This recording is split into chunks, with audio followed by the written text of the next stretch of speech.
အမနာမည်ကတော့ဒေါ်တင်နှင်းဖြစ်ပါတယ်အမသမီးလေးနာမည်ကတော့အမတနင်းစီစာဖြစ်ပါတယ်သမီးလေးကဘာဖြစ်လဲဆိုတော့မွေးရပါ6တွေလက်တွေပူတယ်ခေါင်းနည်းနည်းကြီးတယ်မျက်နှာလေးနည်းနည်းစောင်းတယ်ပုံမှန်မျက်နှာမဟုတ်ဘူးပေါ့ပြီးတော့6ကလေးတွေပူတယ်ပေါ့ပြီးတော့ဒီ foundation နဲ့ချိတ်ဆက်ကတဲ့အကြောင်းရင်းကအမတို့ကခောက်ဆွဲမွေးငါရောင်းတဲ့အချိန်မှာ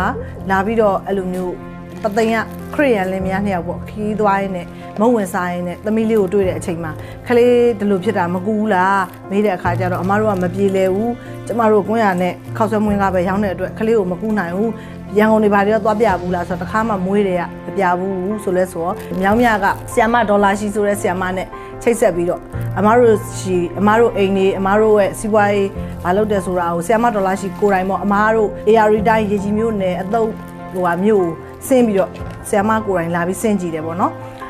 အဲမနစ်ကဇူလိုင်နဲ့ကဒီအဖွဲ့အစည်းနဲ့ကိုထိတ်လိုက်တာပေါ့နော်အခုတလာပိုင်းမှာပေါ့အဖွဲ့အစည်းကနေပြီးလှမ်းပြီးတော့အမကိုအကြောင်းကြားတယ်အကြောင်းကြားတဲ့အချိန်မှာတလာပိုင်း16ရက်နေ့မှာမြောင်းမြမှာဆီယမ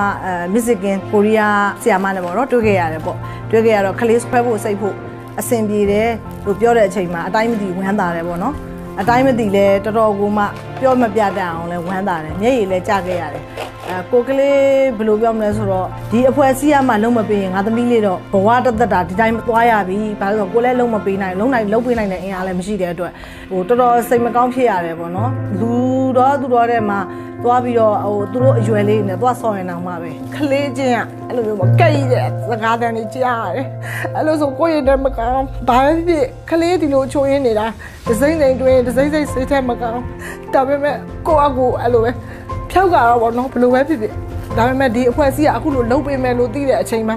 အတိုင်းမသိလဲဝမ်းသာတယ်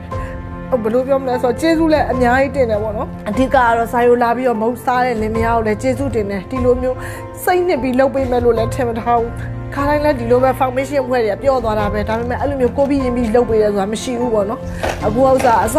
ရဒီလိုလာတယ်အကုန်လုံးအစင်ကြီးချုံးဝေအောင်လှုပ်ပေးတဲ့အတွက်